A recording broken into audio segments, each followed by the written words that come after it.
ਢਿੱਲੋਂ ਸਾਹਿਬ ਆਪਾਂ ਗੱਲ ਕਰਦੇ ਜੀ SYL ਮਾਮਲੇ ਦੇ ਹੱਲ ਲਈ ਪੰਜਾਬ ਤੇ ਹਰਿਆਣਾ ਦੇ ਮੁੱਖ ਮੰਤਰੀ ਆਪਸ ਵਿੱਚ ਗੱਲ ਕਰਨ बड़ा वड्डा सवाल है जी। ये गल होने की संभावना है तुहानू लगती है? बिल्कुल जी, ये जी गल कही है ये सुप्रीम कोर्ट ने कही है। SYL के मुद्दे नूं लैके कल सुप्रीम कोर्ट दे विच सुनवाई सी जी और जस्ट अरुण मिश्रा दे बेंच कोले सुनवाई सी। जो केस लग्या ते उदों जस्टिस अरुण मिश्रा ने यह गल कही है कि इस मामले नूं जे तुसीं अपनी सहमति नाल निपटा लो तां चंगी गल है।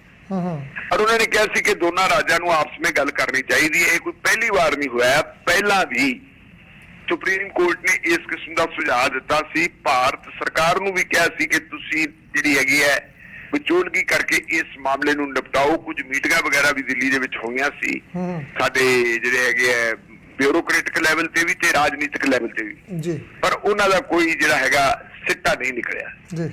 हुण मानयोग सुप्रीम कोर्ट ने गल कही है कि दोनों राज्यों के मुख मंत्री कैप्टन अमरिंदर सिंह ते मनोहर लाल खट्टर ये आप बैठ के गल करन, भाव सिखरली सियासी लीडरशिप है जी वो बैठ के गलबात करे ते इस मामले नूं निपटावे। नाल ही मानयोग सुप्रीम कोर्ट ने कहा कि इहदे संबंध विच तुसीं अगस्त के तीजे हफ्ते तक सानूं जिहड़ा हैगा अपना जवाब भेज दिओ। अगर तुहाडा आपस में मुकदा ठीक है, जे नहीं मुकदा तो फिर अगस्त के तीजे हफ्ते असीं इहदे दी सुनवाई शुरू करांगे ते फैसला देवांगे जी। चंदी साहब मैं इत्थे दस दियां कि SYL दा मामला तो बहुत पुराना है। असल दे विच इह तां उस वेले जदों पंजाब दी वंड हुई है, पंजाबी सूबा अलग बनिया, हरियाणा अलग बनिया, हरियाणा दा किसी ने मंगिया ही नहीं सी जी जी। पंजाबी सूबा असीं मंगदे सी, जवान दे आधार दे उत्ते सानूं सूबा मिले, लेकिन पंजाबी सूबा सूबी बन के रह गई।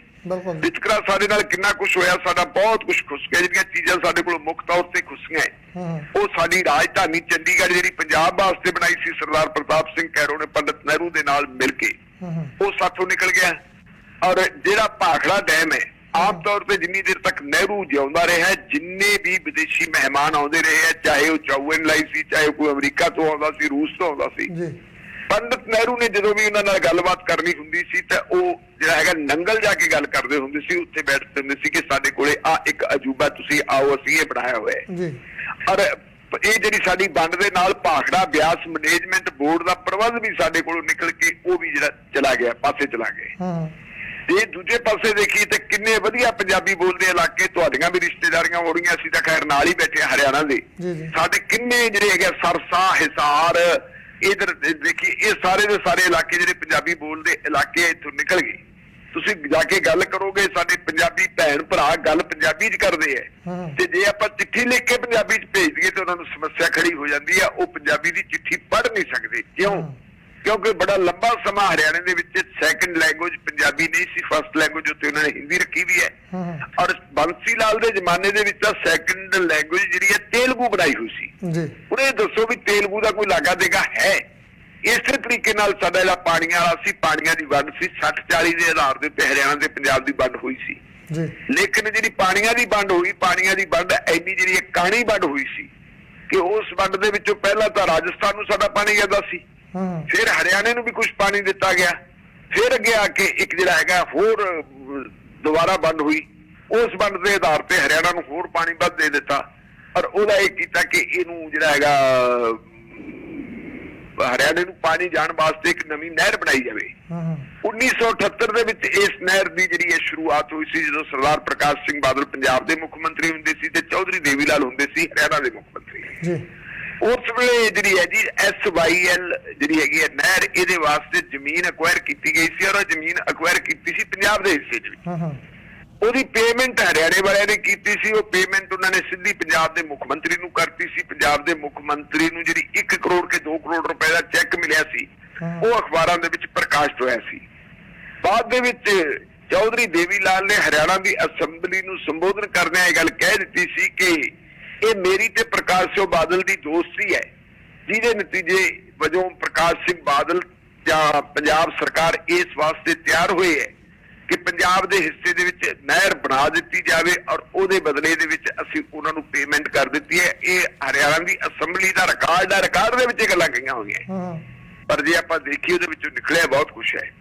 SYL ਨਹਿਰ ਉਹ ਹੈ ਜਿਹਨੂੰ ਅਸੀਂ ਕਹਿ ਸਕਦੇ ਹਾਂ ਪੰਜਾਬ ਦੀ ਰੱਤ ਪੀੜੀ। ਪੰਜਾਬ ਦਾ ਲਹੂ ਪੀਣ ਵਾਲੀ ਨਹਿਰ ਹੈ। ਇਸ ਨਹਿਰ ਤੋਂ ਹੀ ਪੰਜਾਬ ਦੇ ਜਿਹੜੇ ਦੁਖਾਂਤ ਦਾ ਮੁੱਢ ਵੱਜਿਆ ਸੀ।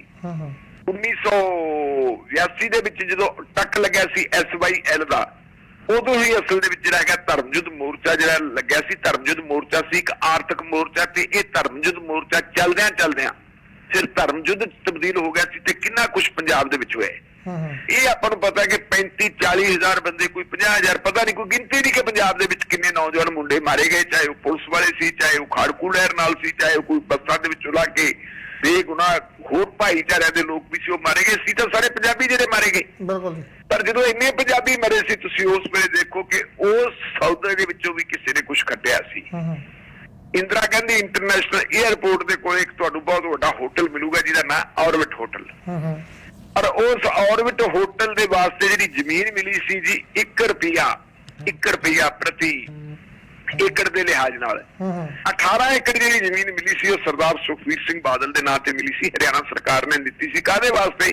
ਕਿ ਉਹਨਾਂ ਨੇ ਇੱਥੇ ਹੋਟਲ ਬਣਾਉਣਾ ਹੈ। ਇਹ ਨਹਿਰ ਦੀ ਸੌਦੇਬਾਜ਼ੀ ਦੇ ਵਿੱਚ ਜਿਹਨੂੰ ਆਪਾਂ ਕਹਿ ਸਕਾਂਗੇ ਕਿ ਕਮਿਸ਼ਨ ਦੇ ਰੂਪ ਦੇ ਵਿੱਚ ਉਹ ਐਡਾ ਵੱਡਾ ਜ਼ਮੀਨ ਦਾ ਟੁਕੜਾ ਮਿਲਿਆ। ਉੱਥੇ ਤਾਂ ਬਹੁਤ ਵੱਡੇ ਕਾਰੋਬਾਰ ਬਣ ਗਏ ਤੇ ਉਸ ਕਾਰੋਬਾਰ ਦੇ ਵਿੱਚੋਂ ਹੋਰ ਕਾਰੋਬਾਰ ਨਿਕਲ ਲੱਗੇ। ਕਾਰੋਬਾਰ ਨਿਕਲਦੇ ਆ ਕੇ ਚੰਡੀਗੜ੍ਹ ਦੇ ਸੁਖ ਵਿਲਾਸ ਤੱਕ ਆ ਗਏ। ਪਰ ਪੰਜਾਬ ਉਦੋਂ ਦਾ ਪੱਟਿਆ ਰਾਸ ਨਹੀਂ ਆਇਆ। ਪੰਜਾਬ ਨੂੰ ਬੜੇ ਔਖੇ ਹਾਲਾਤਾਂ ਦਾ ਸਾਹਮਣਾ ਕਰਨਾ ਪਿਆ। ਤੇ 2004 ਦੇ ਵਿੱਚ ਹਾਲਾਤ ਇਹ ਬਣ ਗਏ ਸੀ ਕਿ ਸੁਪਰੀਮ ਕੋਰਟ ਨੇ ਉਦੋਂ ਇਹ ਗੱਲ ਕਹਿ ਦਿੱਤੀ ਸੀ ਕਿ ਜਾਂ ਤਾਂ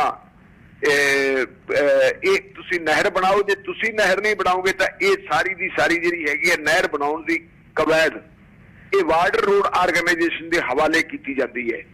ਆਪਾਂ ਬਣਾ ਨਹੀਂ ਰਹੇ ਸੀਗੇ, ਕਿਉਂਕਿ ਜੇ ਅਸੀਂ ਉਹ ਨਹਿਰ ਬਣਾਉਂਦੇ ਸੀ ਤਾਂ ਉਸ ਨਹਿਰ ਨੇ ਬਰਬਾਦ ਕਰ ਦੇਣਾ ਸੀ ਪੰਜਾਬ ਨੂੰ ਬਿਲਕੁਲ। ਨਾ ਹੀ ਪੰਜਾਬ ਦੇ ਕੋਲੇ ਪਾਣੀ ਹੈ। ਜਦੋਂ ਭਾਰਤ ਸਰਕਾਰ ਨੂੰ ਕਹਿਤਾ ਕਿ ਵਾਟਰ ਰੋਡ ਆਰਗੇਨਾਈਜੇਸ਼ਨ ਦੇ ਰਾਹੀਂ ਤੁਸੀਂ ਇਸ ਬਣਾਓ, ਤਾਂ ਉਸ ਵੇਲੇ ਇੱਕ ਆਰਜੀ ਪ੍ਰਬੰਧ ਕੀਤਾ ਸੀ। ਉਦੋਂ ਵੀ ਕੈਪਟਨ ਦੀ ਸਰਕਾਰ ਸੀ। ਕੈਪਟਨ ਨੇ ਉਦੋਂ ਪਾਣੀਆਂ ਨਾਲ ਸੰਬੰਧਿਤ ਜਿਹੜੇ ਅੰਤਰਰਾਜੀ ਸਮਝੌਤੇ ਰੱਦ ਕਰਤੇ ਸੀ। ਔਰ ਉਹ ਸਮਝੌਤੇ ਰੱਦ ਕਰਕੇ ਉਹਨਾਂ ਨੇ ਕਹਿ ਦਿੱਤਾ ਸੀ ਸਾਡੇ ਕੋਲੇ ਵਾਧੂ ਪਾਣੀ ਹੈ ਨਹੀਂ, ਇਹ ਨਹੀਂ ਹੈ। ਲੇਕਿਨ ਪ੍ਰੈਜ਼ੀਡੈਂਸ਼ੀਅਲ ਰੈਫਰੈਂਸ ਦੇ ਰਾਹੀਂ ਭਾਰਤ ਸਰਕਾਰ ਨੇ ਫਿਰ ਇਹ ਮਾਮਲਾ ਸੁਪਰੀਮ ਕੋਰਟ ਕੋਲ ਭੇਜ ਦਿੱਤਾ ਸੀ। ਔਰ ਸੁਪਰੀਮ ਕੋਰਟ ਨੇ ਜਿਹੜਾ ਪੰਜਾਬ ਦਾ ਉਹ ਕਾਨੂੰਨ ਜਿਹੜੇ ਰੱਦ ਕੀਤੇ ਸੀ, ਉਹਨਾਂ ਕਾਨੂੰਨਾਂ ਨੂੰ ਗੈਰ ਕਾਨੂੰਨੀ ਕਹਿ ਦਿੱਤਾ ਸੀਗਾ ਜੀ। ਇਹ ਜਿਹੜਾ ਕਾਰਵਾਈ ਕੀਤੀ ਹੈ ਪੰਜਾਬ ਦੀ ਵਿਧਾਨ ਸਭਾ ਰਾਹੀਂ, ਇਹ ਗੈਰ ਕਾਨੂੰਨੀ ਕੀਤੀ ਹੈ। ਇਹ ਗੱਲ ਜਦੋਂ ਕਹਿ ਦਿੱਤੀ ਪ੍ਰਕਾਸ਼ ਸਿੰਘ ਬਾਦਲ ਦੀ ਸਰਕਾਰ ਦੇ ਵਿੱਚ, ਫਿਰ SYL ਨਹਿਰ ਵਾਸਤੇ ਜਿਹੜੀ ਜ਼ਮੀਨ ਕਿਸਾਨਾਂ ਤੋਂ ਲਈ ਸੀ ਉਹ ਜ਼ਮੀਨ ਵੀ ਕਿਸਾਨਾਂ ਨੂੰ ਵਾਪਸ ਕਰ ਦਿੱਤੀ ਹੈ। ਹੁਣ ਪੰਜਾਬ ਸਰਕਾਰ ਦੀ ਦਲੀਲ ਇਹ ਹੈ ਕਿ ਸਾਡੇ ਕੋਲੇ ਕੋਈ ਵੀ ਜਿਹੜੀ ਹੈਗੀ ਹੈ ਇਸ ਕਿਸਮ ਦੀ ਪਾਣੀ ਦੀ ਇੱਕ ਬੂੰਦ ਵੀ ਹੈ ਨਹੀਂ ਜਿਹੜੀ ਅਸੀਂ ਹਰਿਆਣੇ ਨੂੰ ਦੇ ਸਕੀਏ। ਪਾਣੀ ਤਾਂ ਸਾਡਾ ਵੀ ਪੂਰਾ ਨਹੀਂ ਮਿਲਦਾ। ਲੇਕਿਨ ਸੁਪਰੀਮ ਕੋਰਟ ਨੇ ਸਪਸ਼ਟ ਕਹਿ ਦਿੱਤਾ ਕਿ ਸਾਡੇ ਕੋਲੇ ਚਾਰਾ ਹੀ ਕੋਈ ਨਹੀਂ। ਅਸੀਂ ਪੁਰਾਣਾ ਫੈਸਲਾ ਹੋ ਚੁੱਕਾ ਹੈ, ਉਸ ਕੇਸ ਨੂੰ ਤਾਂ ਅਸੀਂ ਖੋਲਣਾ ਨਹੀਂ, ਉਹਦਾ ਰਿਵਿਊ ਕਰਨਾ ਹੀ ਨਹੀਂ। ਤੁਸੀਂ ਇਹ ਦੱਸੋ ਕਿ ਨਹਿਰ ਬਣਾਉਣੀ ਹੈ ਕਿ ਨਹੀਂ ਬਣਾਉਣੀ। ਬਸ ਇਹਨਾਂ ਕਹਿ ਦਿੰਦੇ ਆ ਕਿ ਤੁਸੀਂ ਆਪਸ ਵਿੱਚ ਫੈਸਲਾ ਕਰ ਲਓ। ਪਰ ਮੈਂ ਸਮਝਦਾ ਜਿਵੇਂ ਤੁਸੀਂ ਵੀ ਗੱਲ ਕਹਿੰਦੇ ਹੋ ਕਿ ਇਹ ਪੰਜਾਬ ਦੇ ਲਈ ਇੱਕ ਬਹੁਤ ਬਰਬਾਦੀ ਵਾਲੀ ਹੈ।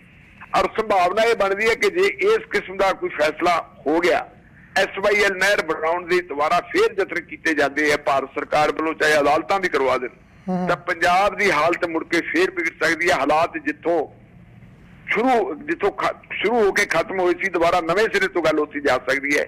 ਔਰ ਪੰਜਾਬ ਇੱਕ ਹੋਰ ਤਬਾਹੀ ਵੱਲ ਵਾਲੇ ਪਾਸੇ ਨੂੰ ਵਧਣ ਲੱਗਾ ਹੈ। ਬਹੁਤ ਇਹ ਜਿਹਾ ਭਿਆਨਕ ਸੌਦਾ ਹੈ। ਮੈਂ ਤਾਂ ਬਸ ਇਹੀ ਦੁਆ ਕਰਦਾ ਕਿ ਕਿਸੇ ਨਾ ਕਿਸੇ ਤਰੀਕੇ ਮਾਮਲਾ ਟਲ ਜੇ। ਇਹ ਅਗਸਤ ਦੇ ਵਿੱਚ ਸੁਣਵਾਈ ਹੋਗੀ, ਕਿਉਂਕਿ ਜਸਟਿਸ ਅਰੁਣ ਮਿਸ਼ਰਾ ਜਿਹੜੇ ਉਹ ਰਿਟਾਇਰ ਹੋਣ ਵਾਲੇ ਹੈ। ਤੇ ਆਪਾਂ ਨੂੰ ਵੈਸੇ ਵੀ ਪਤਾ ਕਿ ਰਾਜਨੀਤਿਕ ਤੌਰ ਦੇ ਉੱਤੇ ਵੀ ਇਸ ਵੇਲੇ ਜਿਹੜੀ ਭਾਰਤੀ ਜਨਤਾ ਵੀ ਪਾਰਟੀ ਵੀ ਚਾਹੁੰਦੀ ਹੈ ਕਿ ਛੇਤੀ ਇਹ ਮਾਮਲਾ ਨਿਪਟ ਜੇ। ਮਨੋਹਰ ਲਾਲ ਖੱਟਰ ਕਈ ਵਾਰੀ ਦੇਸ਼ ਦੇ ਪ੍ਰਧਾਨ ਮੰਤਰੀ ਨੂੰ ਮਿਲ ਚੁੱਕਿਆ, ਅਮਿਤ ਸ਼ਾਹ ਨੂੰ ਮਿਲ ਚੁੱਕਿਆ ਜੀ ਸਾਡਾ ਪਾਣੀ ਸਾਨੂੰ ਦਵਾਓ। ਇਹੋ ਜਿਹੀਆਂ ਗੱਲਾਂ ਚੱਲ ਰਹੀਆਂ। ਇਹਦੇ ਚੱਲਦਿਆਂ ਖਤਰਾ ਬੜਾ ਵੱਡਾ ਜੀ ਸਾਡੇ ਸਾਹਮਣੇ। ਇਹ ਤਾਂ ਹੁਣ ਬਸ ਇਹ ਹੈ ਕਿ ਆਪਾਂ ਇੱਕ ਦੁਆ ਹੀ ਕਰ ਸਕਦੇ ਆ ਕਿ ਜੇ ਬਚ ਸਕੀ ਤਾਂ ਬਚ ਜਾਏਗੀ, ਪਰ ਸੰਭਾਵਨਾ ਕੋਈ ਜਾਪਦੀ ਨਹੀਂ। ਬਿਲਕੁਲ ਜੀ।